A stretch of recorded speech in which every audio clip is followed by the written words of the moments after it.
Thank you for joining me this afternoon. Today, we're going to be in Matthew chapter 5, verse 41 to 48.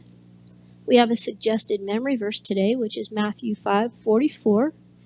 And if you enjoy this, remember to like, subscribe, and share.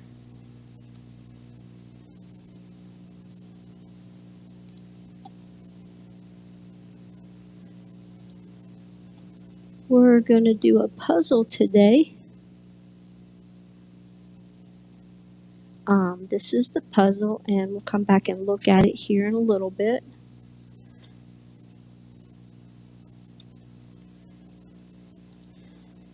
Okay, looking at our verse starting at Matthew 5:41.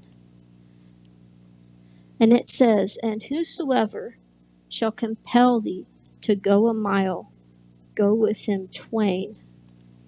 Whosoever means anybody.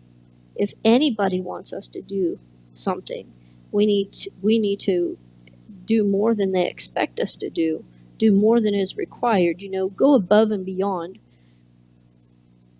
That word compel, to urge, to insist, to obtain by force.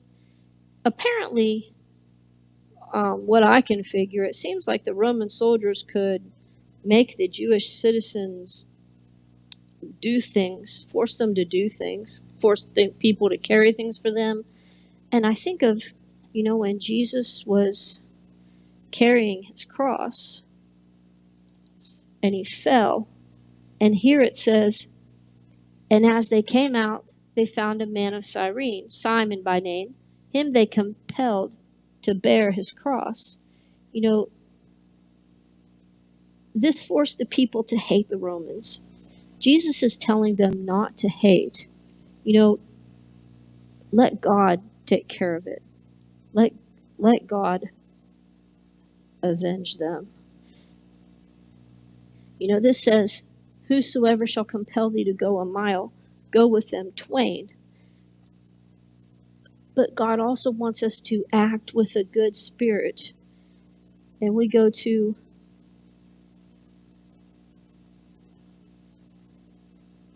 Colossians 3:23, and it says, "And whatsoever ye do, do it heartily as to the Lord and not unto men." Heartily means in a warm or friendly manner. So when we do things, we need to do it happily or friendly without being upset about it. Philippians 2:14 says, "Do all things without murmuring or disputing." Have you ever told someone to do something, maybe one of your kids, for example, or one of your employees, and they complain the whole time they do it? We shouldn't do that. We should do things happily without complaining. We should go the extra mile. I was a Girl Scout leader, and that was our motto. Our motto was to leave it better than we found it. We borrowed a room at the school, which was the cafeteria, I believe, or the gymnasium, where we had our Girl Scout meetings, and that was our motto, to leave it better than we found it. And that's what we need. That's the motto we should go by too. We should do more than is expected of us. Then we go to Matthew 5:42. It says, "Give to him that asketh thee, and from him that would borrow of thee, turn not thou away." And it makes me think of this verse in Proverbs that says, "Withhold not good from them to whom it is due, when it is in the power of thine hand to do it." In Hebrews 13:2, it says, "Be not forgetful to entertain strangers, for thereby some have entertained angels unaware." We don't know who we're helping. We should use every opportunity to help others. And I was thinking, Jesus told this. He said, "Then shall the king say unto them on his right hand, Come, ye blessed of my Father, inherit the kingdom prepared for you from the foundation of the world. For I was hungered, and you gave me meat. I was thirsty, and you gave me drink. I was a stranger, and you took me in. Naked, and ye clothed me. I was sick, and ye visited me. I was in prison, and ye came unto me." Then shall the righteous answer him, saying, Lord, when saw we thee hungered, and fed thee not, or thirsty, and gave thee drink? When saw we thee a stranger, and took thee in, or naked, and clothed thee? Or when saw we thee sick, or in prison, and came unto thee? And the king shall answer and say unto them, Verily I say unto you, inasmuch as ye have done it unto one of the least of these my brethren, ye have done it unto me. You know, we don't know who we're helping. I was thinking of different things, when we do something for somebody, we don't know who we're helping. We should seize every opportunity to help others. Then we go to verse 43. Ye have heard that it hath been said, Thou shalt love thy neighbor and hate thine enemy. Okay, love thy neighbor. Okay, we know the Bible says to love our neighbor.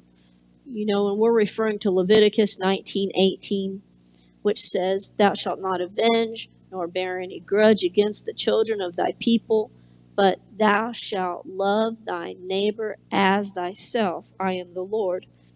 And in verse 34 of that same chapter, it says, But the stranger that dwelleth with you shall be unto you as one born among you. Thou shalt love him as thyself, for ye were strangers in the land of Egypt. I am the Lord thy God. So, love thy neighbor. So who's our neighbor? The Pharisees thought that only the Israelites were their neighbor. They thought if you weren't a Jew, then you were the enemy. And I'm referring to John 4:7. We remember the story, there cometh a woman of Samaria to draw water, and Jesus saith unto her, Give me to drink. Then saith the woman of Samaria unto him, How is it that thou, being a Jew, askest drink of me, which am a woman of Samaria? For the Jews have no dealings with the Samaritans. The Jews had no dealings with them because the Jews thought they were their enemy. So, who does Jesus say our neighbor is?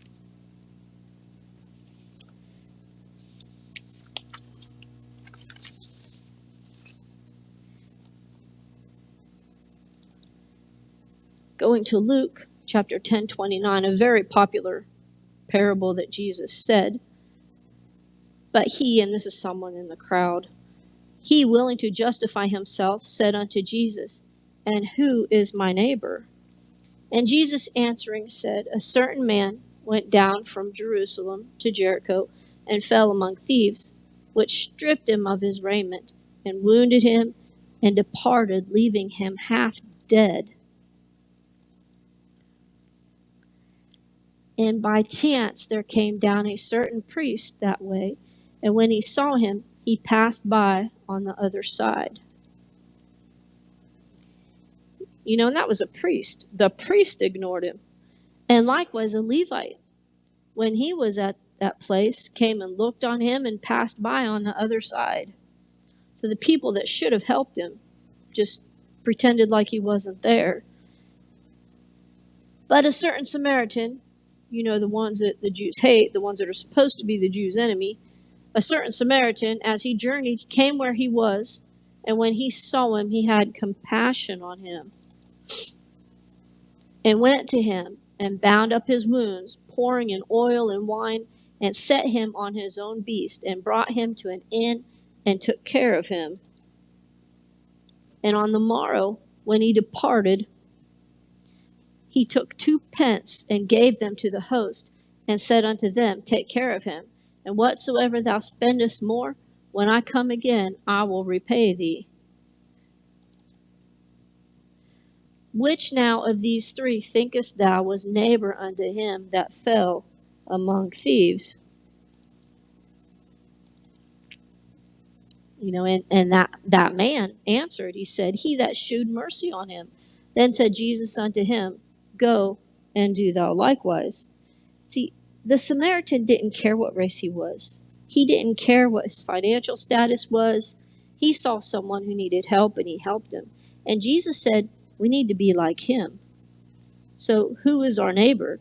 What was Jesus's answer? Well, right here in this verse, he says, Go and do thou likewise. Help with whatever need we see.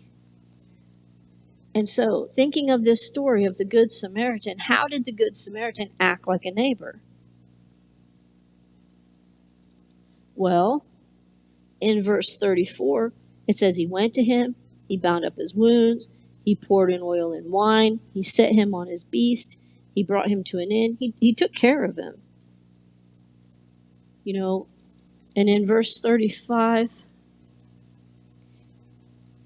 and on the morrow when he departed, he took out 2 pence, he gave them to the host, and said unto him, Take care of him.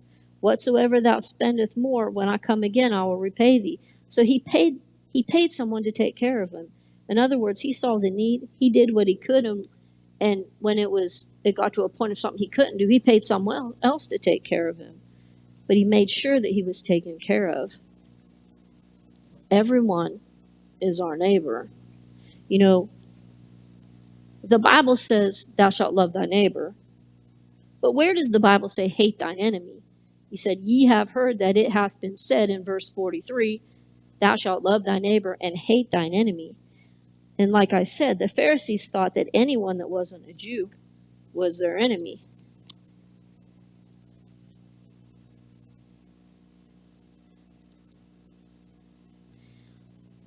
Jesus went to Samaria, and he was talking to this woman at the well. Then saith the woman of Samaria unto him, How is it that thou, being a Jew, askest drink of me, which am a woman of Samaria? For the Jews have no dealings with the Samaritans. What did she say when Jesus asked her for a drink? Well, right here she said, the Jews have no dealings with the Samaritans. We have to realize that enemies are temporary things. We were enemies of God, but now we're called friends of God. You think of Paul. Paul persecuted the Christians. He was the enemy of the Christians, but he became a great apostle to the Gentiles.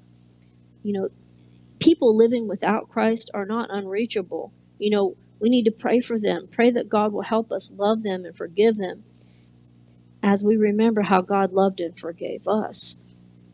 They might not like us now, but later they might. They might not be a Christian now, but later they might.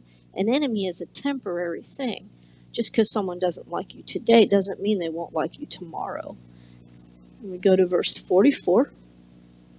But I say unto you, love your enemies, bless them that curse you, do good to them that hate you, and pray for them which despitefully use you and persecute you.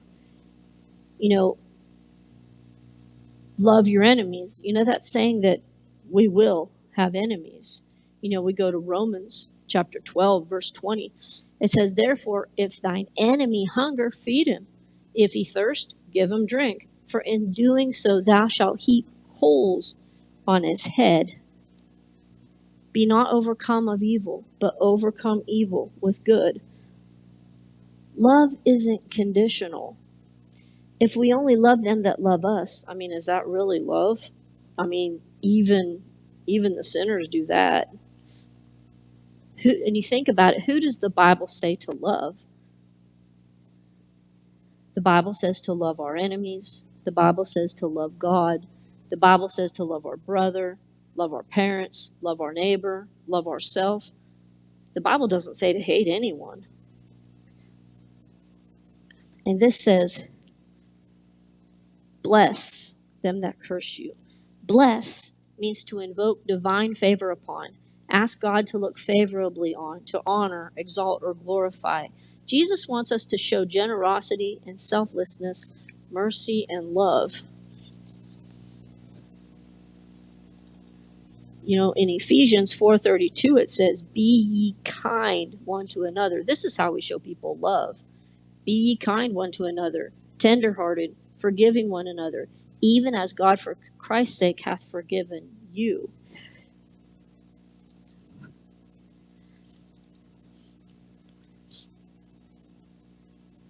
Bless them that curse you. You know, bless is something we do with our tongue. You know, life and death is in the power of the tongue.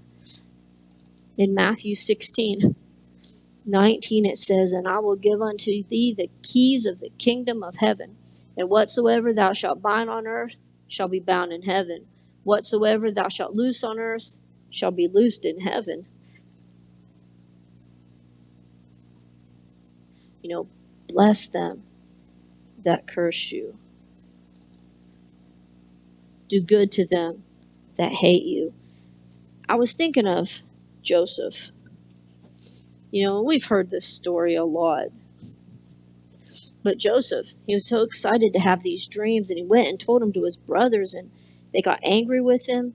The Bible says it got to a point they couldn't even speak peaceably with him anymore. And they planned on killing him. They made up this whole plan on how they were going to kill him. But they decided to sell him into slavery instead. And you think of that, slavery. We gloss over that word, but you know, slavery is 24/7. You work and you don't get paid for it. You don't get vacation. You know, there's no good living conditions. You're treated like an animal. You know, you have no respect. You know, it can last a long time. It can last for years. It can last forever. You know, they were very cruel to him. This is one of the cruelest things they could have done to him. You know, he suffered. You know, but you know what happened one day? One day, they came to see Joseph for help. His brothers came to Joseph for help. Joseph could have said, "Hey, here's my opportunity to seek revenge on them," but he didn't. Joseph made a place for them. He took care of them. You know, if he didn't, they would have died. The only reason they survived that famine is because of Joseph. You know, he forgave his brothers. This says, "Do good to them that hate you." Joseph did good to them that hated him. Pray for them which despitefully use you and persecute you. And I was thinking, you know, the one that was really persecuted was Jesus. You know, when Jesus was on the cross, you know what they did to him? They beat him. They put that crown of thorns on his head. They drove nails into his hands. You know, they gave him vinegar to drink. They were just really cruel to him. But on the cross, you know what Jesus did? He prayed for them. "Father, forgive them. They don't know what they're doing." You know, no matter what the situation is, somebody has to be the peacemakers. If we retaliate, it's like putting gas on the fire. It just gets worse. That fire just gets bigger. The Bible says a soft answer turneth away wrath. We go to 1 Peter 3:8 and 9. Well, 3:8 to 12, it says, "Finally, be ye all of one mind, having compassion one of another. Love as brethren, be pitiful, be courteous, not rendering evil for evil, or railing for railing, but contrariwise blessing, knowing that ye are therefore called that ye should inherit a blessing. For he that will love life and see good days, let him refrain his tongue from evil, and his lips, that they speak no guile. Let him eschew evil and do good. Let him seek peace and ensue it. For the eyes of the Lord are over the righteous, and his ears are open unto their prayers. But the face of the Lord is against them that do evil." Now we go to verse 45. And it says, that ye may be the children of your Father which is in heaven. For he maketh his sun to rise on the evil and on the good. He sendeth rain on the just and on the unjust.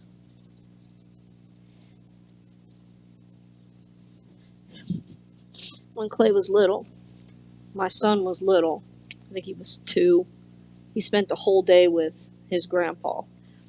And his grandpa limped. He had a weak knee, and he had a certain walk he would limp. And when Clay came back that afternoon, he walked like his grandpa. I mean, just the way he walked, you could tell he was with his grandpa all day. Children act like their parents. They act like their role models. God is love. We need to love as well. Jesus had compassion. We need to show compassion too. Jesus forgave. We need to forgive too. We need to be like our Father. It says, he sendeth rain on the just and the unjust. This means everyone. He doesn't discriminate. He wants us to love everyone. We need to show compassion on everyone. Then we go to verse 46. For if ye love them which love you, what reward have you? Do not even the publicans the same? And if you salute your brethren only, what do you more than others? Do not even the publicans so?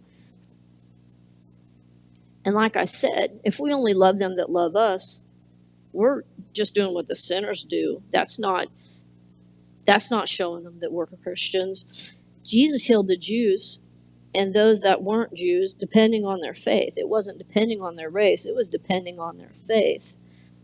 In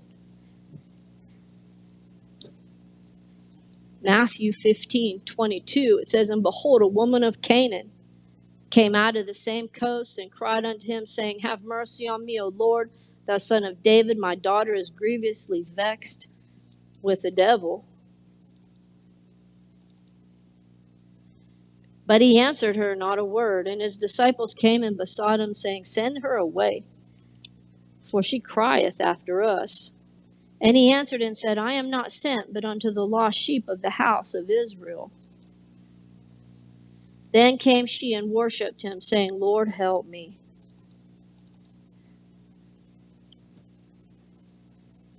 But he answered and said, it is not meet to take the children's bread and cast it to the dogs. And she said, truth, Lord, yet the dogs eat of the crumbs which fall from their master's table. Then Jesus answered and said unto her, O woman, great is thy faith. Be it unto thee even as thou wilt. And her daughter was made whole from that very hour. He was testing her faith. He forgave the woman at the well, the Samaritan. He healed the 10 lepers, and at least one of them was a Samaritan. He ate with sinners.